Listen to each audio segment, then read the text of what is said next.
Speaker. I'm rather concerned because the honourable member from Brighton Kempton might have a seizure at the end of my speech, but we'll do our best to keep him calm, Member Speaker.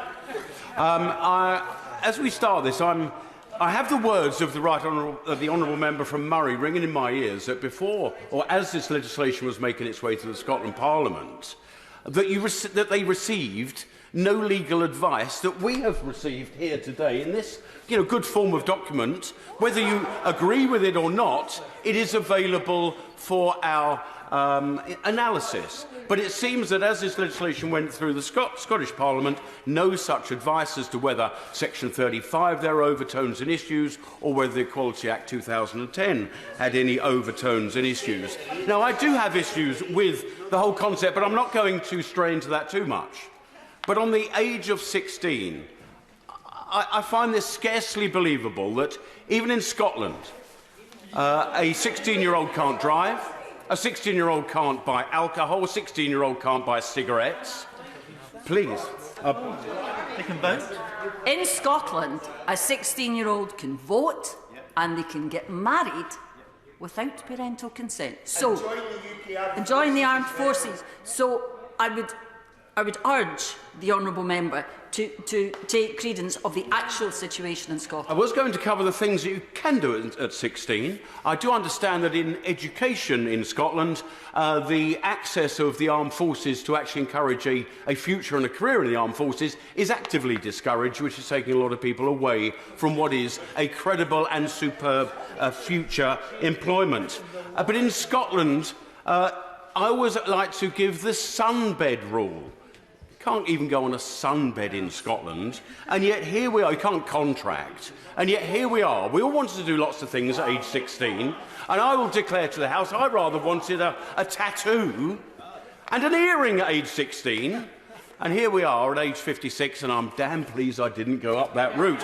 But what it does mean when I lay on the beach is that most people now sort of point at me and say, look at that, there's a guy without a tattoo on this beach. Now, the other safeguards that I'm concerned about is about sex offenders.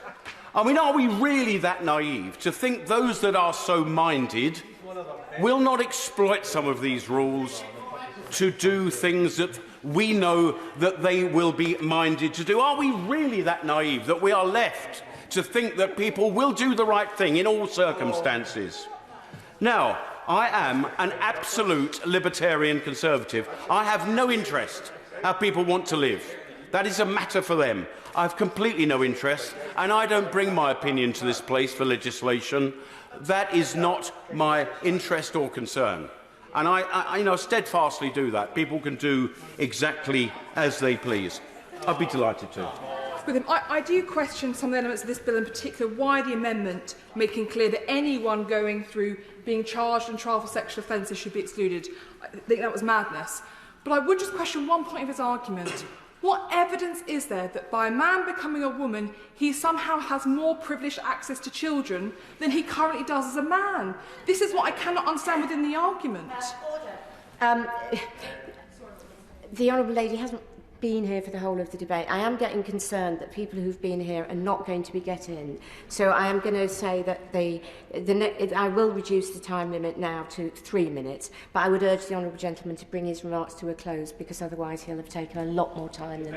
I thank my right honourable friend. I could go into quite a story, actually, about a nurse, a transsexual woman that was presented to a constituent of mine and the daughter for an intimate examination, but it's a story for another day that I haven't got time to examine here today.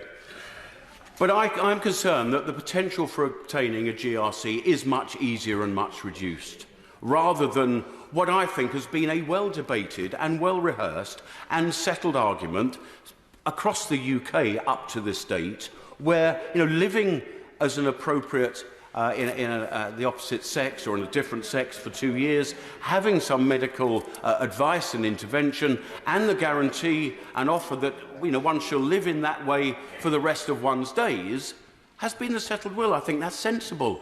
I'm fully in agreement with that.